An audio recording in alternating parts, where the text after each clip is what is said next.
Hello there, Shortcuts. This is the second video for this week. Price list will go out November 20th at Sydney time, 9 p.m. as always. This is very much a classic rock list for your delight and delectation. There is a smattering of new wave, but we're gonna hit some notes that you all know and love, I suspect, tonight. But that's okay. So this has been a year-long project.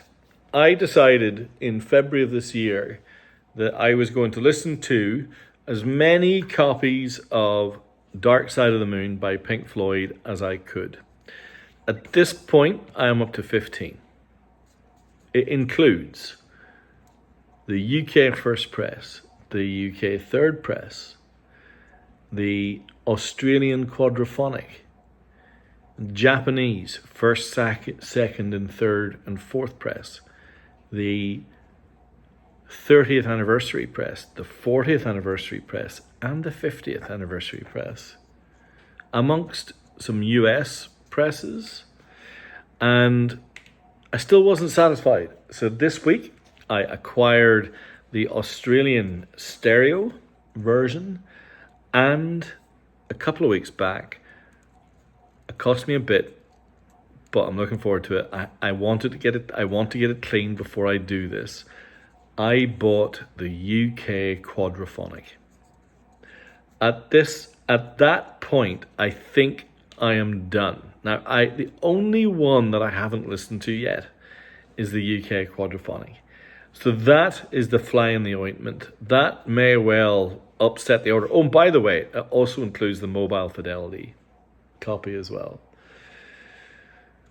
Where have I landed? Well, I'm not going to give the final order out on this video. I'm teasing it. But in the box this week, 2 copies of Dark Side of the Moon arrived.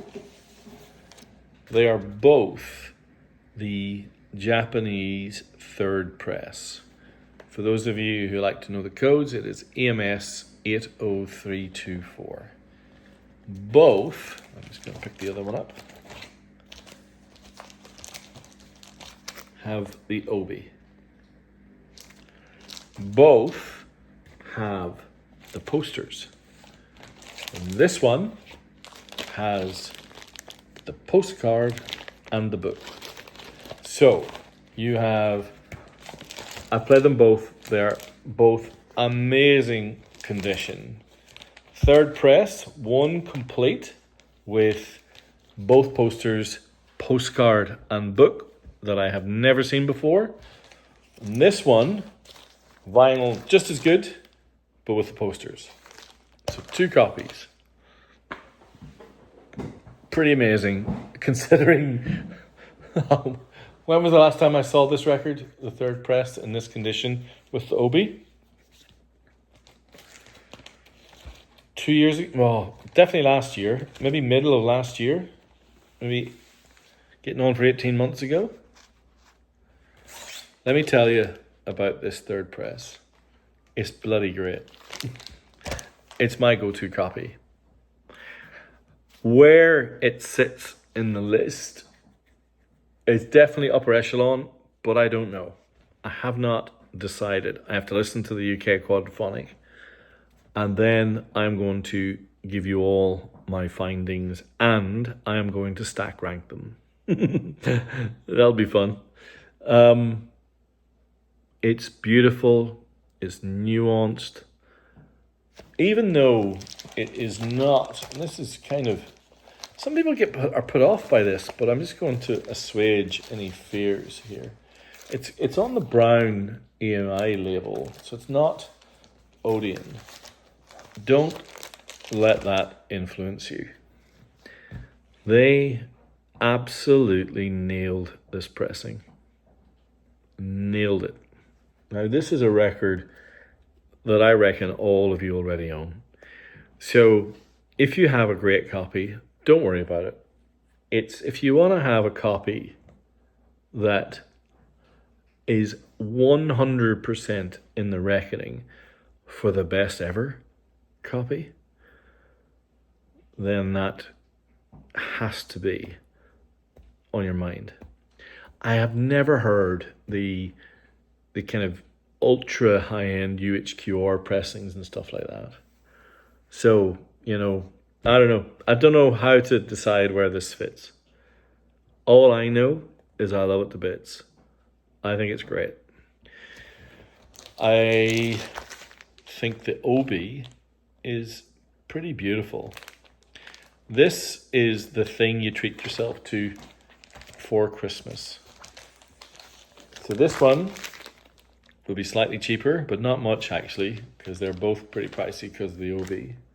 But there'll be two on the list. Yeah. Oh, they're bloody great. All right. I'm going to talk about something very different. I'll save a lot more thoughts for when I put the full stack rank together, which will happen over Christmas. All right. Something completely different. I have the third and fourth records by someone who is in the Rock and Roll Hall of Fame. She was inaugurated, I think it was 2015. She played, and did she sing? No, I think Sherry Curry sang. She played in one of the most iconic punk bands. She started a multi-decade solo career, albeit with a very intriguingly named backing band. She still embraces playing live. It's always been part of her thing. She just loves rock and roll. I'm talking about Joan Jett. This is her third album, which is called Album, I think. It's a bit strange. I really look at that. Look at that. Isn't that that just is attitude. That is, I am insouciant and I am out there and I am just going to do my thing. She looks amazing on that sleeve. There is nothing I would change about that. That is one of the great rock and roll sleeves, I think. The puckered lips, the little handkerchief on the wrist. What looked like, I don't know what, she's just amazing. The zip up leather trousers is just wonderful, isn't it? And there are the Black Hearts. This was her third album. This was her shooting for the stars when it came to commercializing that punk rock, well, not punk, more rockabilly, rock and roll with a bit of punk attitude that kind of, I guess, defined her first two albums. This one, though, is a bit smoother. Not very smooth. Don't think bloody, Whitney Houston. This is still very clear rock and roll record, but the edge is just shaved off a little bit. You can tell that she's trying to have some hits. I'm trying to find the actual track list because it's not written on the album.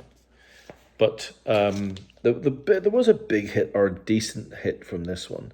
I think Fake Friends and the opening track on side 2, the French song, is kind of interesting as well. So it was a success, but it probably didn't please her base, and it didn't win her an army of fans just yet. And so this one was a little bit of a reaction. Now, this is still in the shrink, obviously with the Obi all intact. The glorious results of a misspent youth. Another amazing sleeve, don't get me wrong. Absolutely phenomenal. Now, this one, though, interestingly, has a cover of her hit from the Runaways, Cherry Bomb. In fact, the opening track is Cherry Bomb, which is, kind of interesting. And this also features Frustrated and a couple of others. Now, listening to these two side by side, the fourth record is actually a more raw rock and roll record than the third. So obviously it was, like all of these things, they are a reaction to each other and there's pushes and pulls. But there you go. To the third and fourth album by Joan Jett. Joan Jett. And the Black Hearts, of course. I suspect there's some people out there who will love that. All right. This next band are another cult band where the debut album is completely overshadowed the subsequent second album. And in some cases, that's completely justified. In others, I think not so much. I don't know if Reckoning is as good as Murmur, but it's still brilliant. I prefer October to Bowie for you too. But this is interesting. This is an album by DEVO. And this is DEVO's second album, Duty Now for the Future. Their first album, of course, produced by Brian Eno, and a very angular, strange, confronting album in some ways. And they're a long way from the kind of accessibility of Whip It and the songs that became radio staples in the early 80s. This is an attempt to really create a killer new wave album. And you know what? I think they got pretty close. I think the challenge they faced was that it was, it didn't have Eno, it didn't have some of the quirkiness of the first. It's a little bit more synth-driven. It's certainly more melodic. There's no question about that. And so maybe it just didn't hit. But I still think the sleeve's great. This first Japanese first press sounds great. I'm curious, any DEVO fans out there, tell me about this album. I'd love to hear your thoughts. I do love a good white label promo. And this is a really good white label promo. This is the white label promo of David Bowie's third album in the Berlin trilogy, Lodger. There it is in all of its glory. Many of you who have watched these videos know that I love this album. I would stack rank the Berlin trilogy like so. Low first, Lodger second, Heroes third. Lodger is idiosyncratic.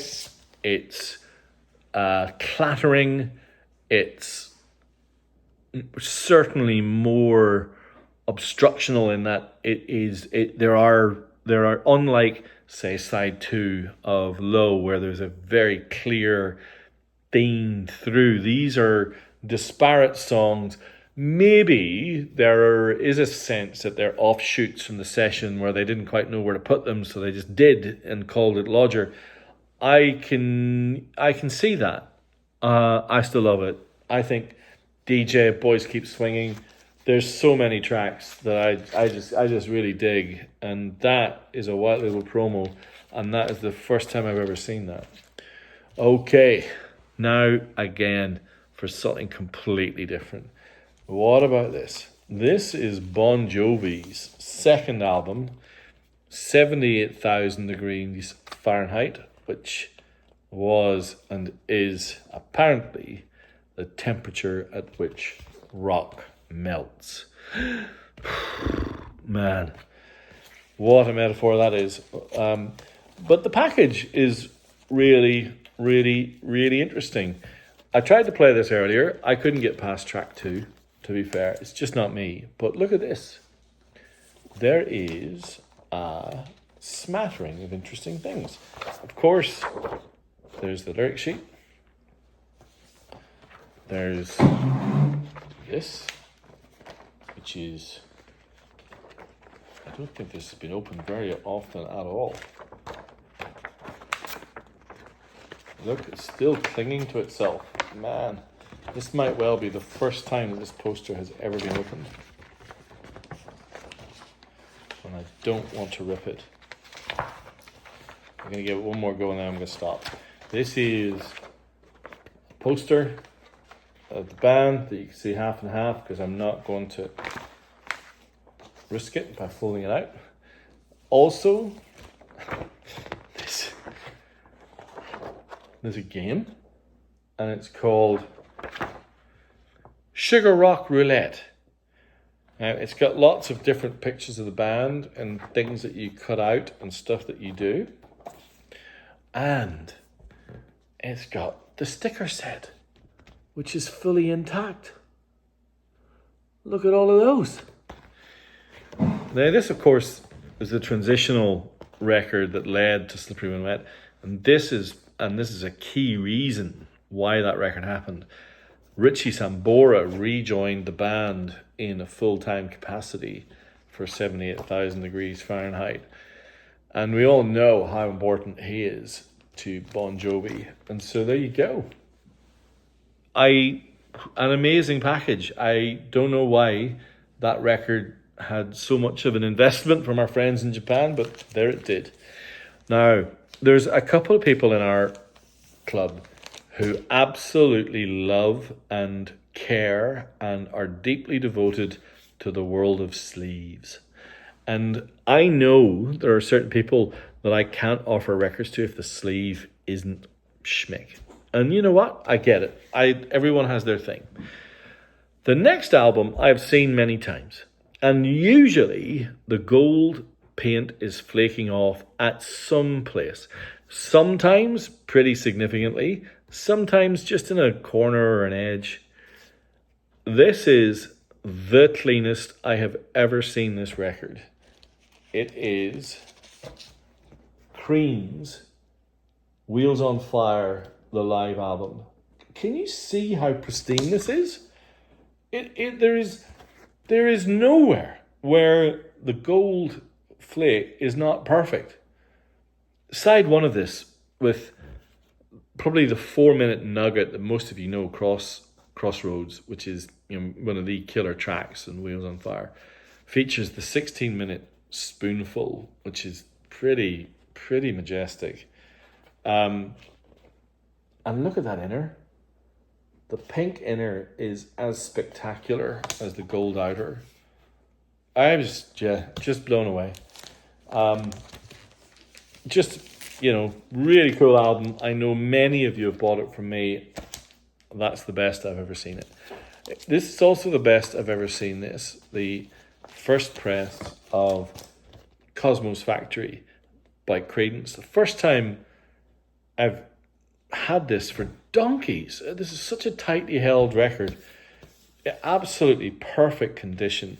Cosmo's Factory, of course, being the space where they recorded the album, the space owned by the drummer whose nickname was Cosmo. And, hard to believe that kind of 18 months after an album as stratospherically successful as this, they were gone.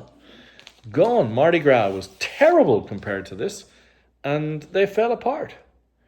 There's been a kind of a legacy of kind of long tracks through some of this. On this, of course, you've got the how many minutes is it? 11 minutes and 5 seconds of I Heard It Through the Grapevine. You get the 16 minutes of Crossroads. So we got some mega long tracks back through this record. But that version of I Heard It Through the Grapevine has become pretty iconic over the years. And considering John Fogerty's so famous for those nugget kind of 2-3 minute singles, the fact that track is so important is the thing. The opening track of this is my favorite on the album, Ramble Tamble. I think that's if they'd managed to get through the next few years, I suspect that's the type of music that they would have gone on to make, and therefore it's pretty special to me. Well, Run Through the Jungle's brilliant. Before You Accuse Me, Up Around the Bend, Who'll Stop the Rain, Long As I Can See the Light. It's like a greatest hits. and it's just one of their albums. It's pretty ridiculous, really. It's the one, though, that most think is their best. So there you go. All right, I'm conscious of time. We get 3 more staples. I'm not gonna drown these. First time in quite a while I've had Goat's Head Soup, the really transitional album by the Stones, the last with their classic lineup featuring my favourite guitarist in the Stones, Nick Taylor, and of course with the Goat's Head Soup poster, which is really important to this album. I really like this album. It's quite accessible for the Stones at that point. I mean, some of their albums are still pretty challenging, but I really like that one. Another long song band is the Allman Brothers.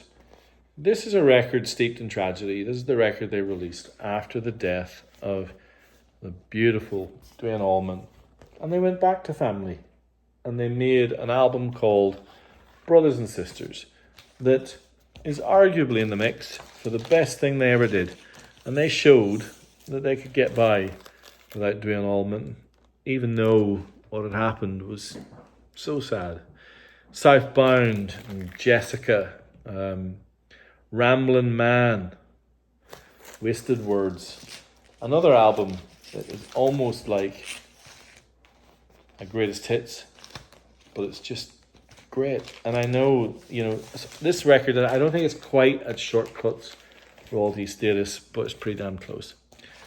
So many of you have grabbed the Beatles rarities from me and just raved about it, that I just grabbed another copy. If you don't have this version of Across the Universe, Sie liebe dich, the German versions of some of the early singles are just hilarious. But you've got songs like Rain as well, with one of the most ripped off bass lines in the history of recorded music. This is on the original black Odeon label. So there you have, I told you, there's classic rock and DEVO on this. I hope something tickled your fancy. Please like, subscribe, leave me a comment, good or bad, works. It also shows that people are consuming this content that I spend time creating, even though I love doing it. As always, if you watched this far, thank you for your dedication. If you want to be on the price list, drop me an email, shortcutsrecordsaus@gmail.com. shortcutsrecordsaus@gmail.com. The price list will go out 9 p.m. sharp Wednesday evening, Sydney time. Thank you all, and have a great week.